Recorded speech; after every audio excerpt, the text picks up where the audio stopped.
Hello friends, good evening. This is pt.6 coming at you once again with Let's Play some Brainlord. Tonight we're on the top floor and we are making our way to the boss for this tower, where hopefully we will find some dragon scales and become rich beyond our wildest dreams, because they're worth 10,000 golds apiece, and man, them dragons gotta have a lot of scales on them. So here we go.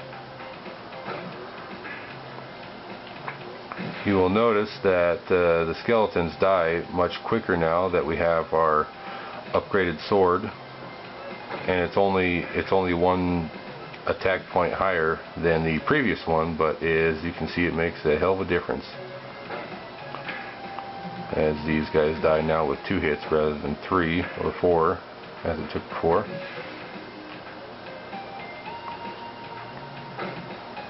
Making our way on down clockwise here on the top level around all this open space.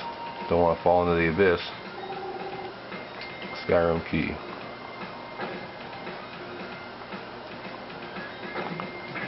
So today I was up on the pass, high piling some snow with the replacement backhoe that we got from our backhoe supplier. There to replace the backhoe that was wrecked earlier on in the week by accident. And I tell you, that thing is sweet. It's the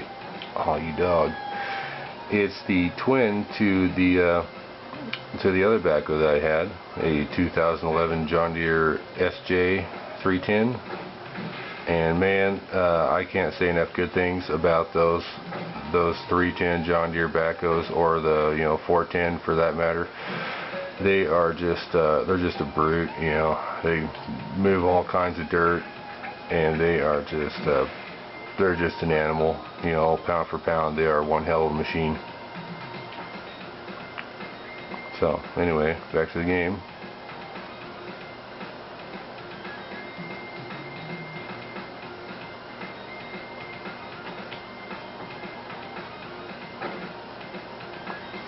We just kind of make our way through the open space here. I mean, it's these little moving platforms can be kind of a pain, and every time you fall off, you take a point of damage, and you wind up back there at the beginning of the level.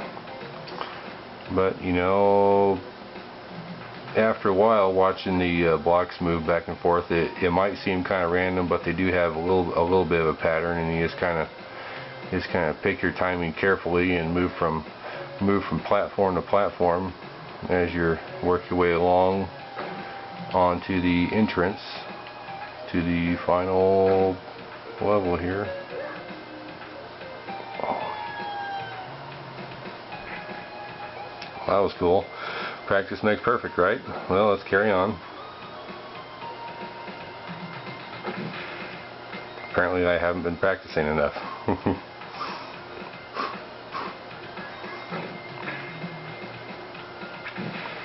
It's been kind of a crazy winter. My company doesn't really make a whole lot of money unless we're plowing snow in the wintertime. Being diggers. We dig dirt and do excavation, utilities and stuff during the summertime months, but during the winter everything's frozen. There's snow everywhere, so we can't really dig anything. So we gotta plow snow or work in the shop, and well, working in the shop doesn't really pay so good. I mean, it's kind of fun tinkering with machines and whatnot, but gotta make money to survive, and due to the lack of snow lately that we've been having, it's been kind of slow, but we're doing alright. We're doing good.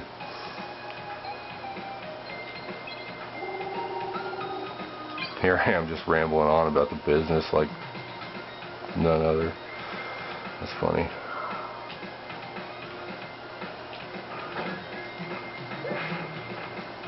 Okay. Carrying on, we will make our way in there, I tell you what, here in just a second. Okay, cool, there we are. And if you go on over here, you will find a little spring to revive your health, which is nice. nice little booster before the big battle. Before, I was saying, I wonder what in the hell possessed the makers of the game to make this boss in the form that he is. You know, I mean, it's kind of puzzling to me. But you know, I mean, you know, why did they make him like anything? So maybe someone can offer up some insight into that. You know, maybe there's something I missed. But anyhow, here we go.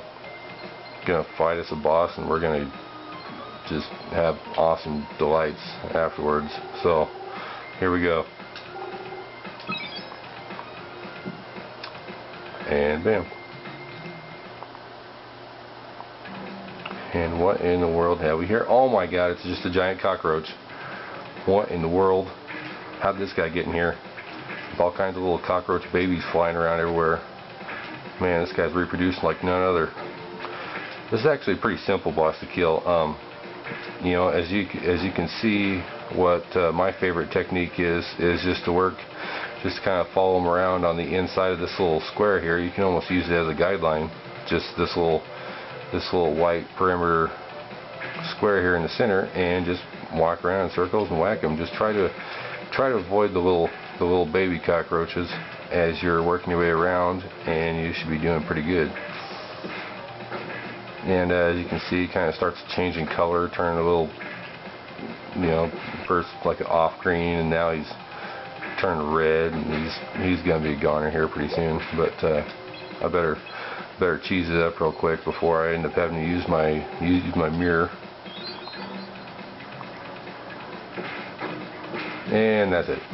Piece of cake. That's how you do it. Exploding cockroaches. That's awesome.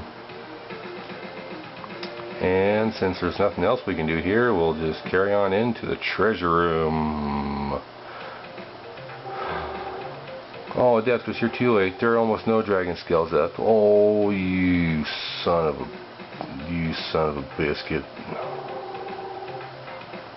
This scale doesn't look very old. I wonder if the dragon is still around somewhere. Well, okay. Yeah, apparently dragons are afraid of cockroaches, so it had to run away through this tiny little hole here in the wall. Warp gate. Oh, that's just what we needed earlier. When the evil dragon is selected, the dragon evil king will appear. Okay. More on that later in the game.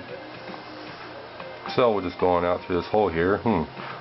Oh, hey, that's where Cashin was standing. If she would have got her, little self out of the way there, then maybe we could just walk right through the wall instead of, you know, instead of having to fight that insanely easy boss there. So we'll go ahead and just warp on back to town, since there's nothing left to do here in the Tower of Light. Now only if I travel to the right place. Yes, arcs. Unlike before, when I wasted my warp gates accidentally and got myself stuck in a tower. That's what happens when I start carrying on. No. No, not right now. Thank you. Maybe later. So, yes, here's all my friends, and I'm going to go on up to speak with the traveling jade salesman.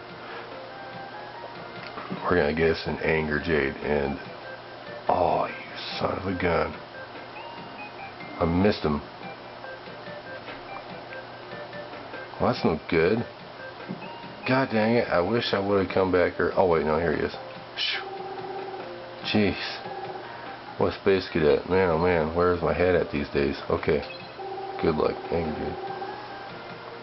Yeah, 32,000. It might seem a little steep, but man, this guy is just an animal. And we're going to name him, Bane. Because he's a bane of existence to all of our enemies.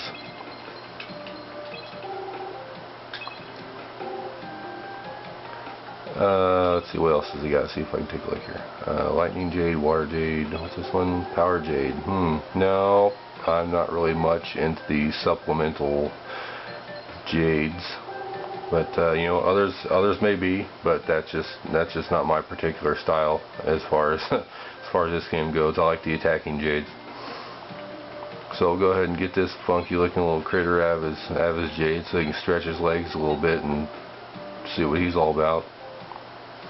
Man, that guy's weird. He's got some like little green broccoli or spandex legs or something, and he's just beefy old shoulders, just like he's ready to rip some shit. Spikes coming out of his back and a little tiny little skull, like a, I don't know, like a mountain lion skull or something over his face as a mask. I don't know, the guy's crazy. He's just all shivering and twitching around like he's just wanting to tear up some foes. So, just to do a little preview real quick here, we'll go ahead and see what he does. Old crud got stuck behind the fountain there. So here we are, gonna go find us an enemy, and well, that didn't take long. Alright, crud, go attack him. Or, yeah, Bane. Bane just, he starts out being a little bit relaxed and not really too aggressive, but and that's not very aggressive for that particular fairy right now anyway. But as he levels up, he'll just totally seek out and destroy any enemies. I mean, he'll just sit there going around and around and just ripping the crap out of him. And a good strategy, honestly, is just to get 2 of those guys, and you almost don't even have to worry about fighting enemies anymore, because if you get 2 completely leveled up Anger Jades, they'll just rip everything, just shred it. Not so much on the boss battles, but it takes care of a lot of the legwork and getting through the levels by having them. So anyway, here we are in the magic shop, and I'm going to go ahead and call the video so I can make a plan for going through town and picking up what items we're going to get, instead of wasting a bunch of time just figuring out a step at a time. So anyhow, thank you so much, guys, and good night. We'll catch you next time on Let's Play some Brainlord. Thank you.